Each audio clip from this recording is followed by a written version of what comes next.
The message arrived at the worst time, just as the last layer of cake was being cut and served at a party I was never supposed to be part of in spirit. Locks change. You have no home.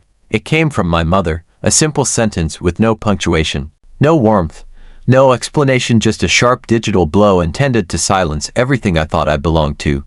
Around me, laughter floated through the air like artificial perfume, champagne glasses clinked in toasts of empty joy, and hollow conversations bounced between flower-laden tables. But for me, everything collapsed into silence.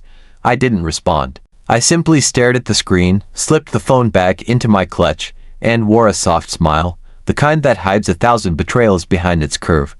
2 days later, their panic finally caught up with them, a frantic call from their lawyer. Voice shaking, words stumbling, "We need to talk urgently. There's been a mistake, or a misunderstanding." But he already knew it wasn't a mistake, and I knew this was only the beginning of what they never expected would unfold.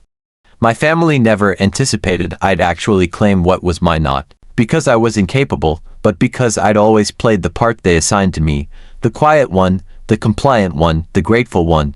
I grew up walking on eggshells in a house where love was conditional and attention was currency. Where being a daughter meant being less, meant being the soft echo behind my brother's louder presence. The day I first earned more than him, I saw something in my father's eyes flicker, respect replaced by resentment, a shifting discomfort he never vocalized but always wore like a stain on his face. The moment I questioned my mother's martyrdom, her years of reminding us of her sacrifices, she acted as though I had stabbed her in the heart with betrayal. So I stepped back into character. I became the model child, the invisible achiever, the pleasant shadow that smiled and nodded, even as pieces of me were chipped away day after day. But one person saw me, my grandfather, a quiet man himself, observant, measured, never one to speak unless necessary, but always watching. He saw how I built my path alone, how they minimized my victories and took credit for my ideas, how I protected them even as they ignored me, and perhaps that's why, before his death, he did the unthinkable. In their eyes he left everything to me, not out of favoritism, but because he trusted what he saw. Long before the will, he had already prepared the trust, clean, secure, irrevocable. The estate, the land, the international properties, the offshore accounts no one even knew existed, all of it quietly handed to me, structured in a way that not even the best lawyer could unravel. When he passed, the rest of them assumed they'd divide his legacy like slicing a pie, each entitled to a share, each assuming they had earned it by birthright. But when the truth surfaced, everything changed. Suddenly, I was the manipulator.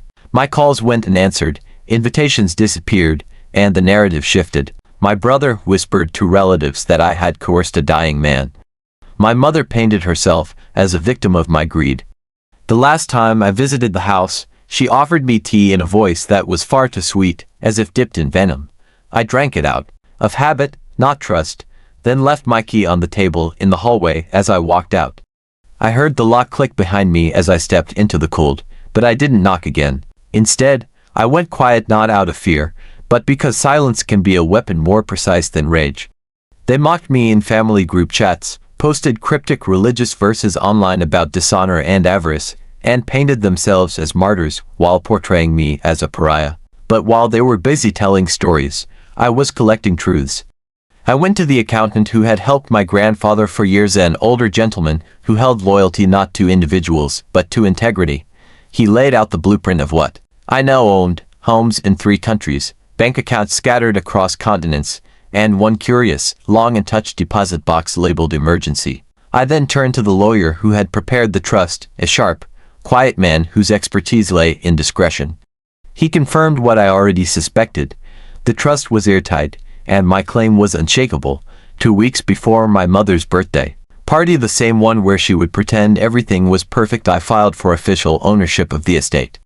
Although the trust had made me the legal heir, the property title still bore my grandfather's name due to bureaucratic delays. I pushed the paperwork through. 3 days before the party, I had the property board finalize the transfer.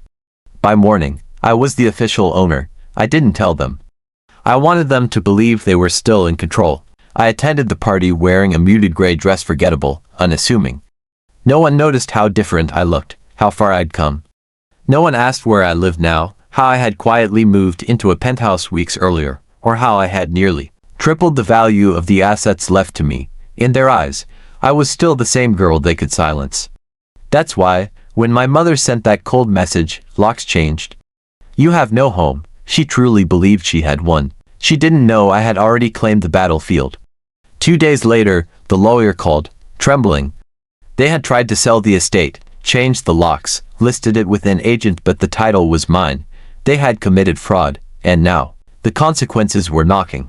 The lawyer asked if I wanted to escalate. I said, they made that choice. Then I sent a formal eviction notice. No emotion, no drama, just facts. You have attempted to sell property that is not yours. You have illegally changed locks. You have 7 days to vacate. They called, of course. My brother was the first to rage, spitting accusations through the phone. My mother followed with tears, saying she only wanted to protect what was rightfully ours. I replied with one word, exactly, and hung up. They left on the 6th day. I had already installed cameras, hired security, and arranged for cleaners to sanitize every trace of them. In the garage, I found boxes labeled trash. Inside were my childhood photos, journals, handmade cards, all discarded. I didn't cry. I renovated. New paint, new fixtures, new energy.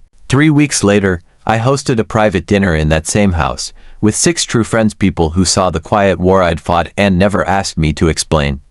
As we toasted to healing and rebirth, another message from my mother arrived. No. Subject, just a sentence. You think you've won. You'll regret this one day. I didn't reply.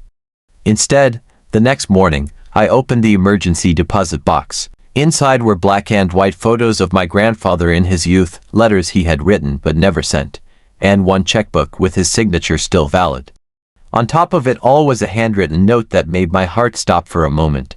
It read, when they show you who they are, trust yourself. Betrayal doesn't always scream.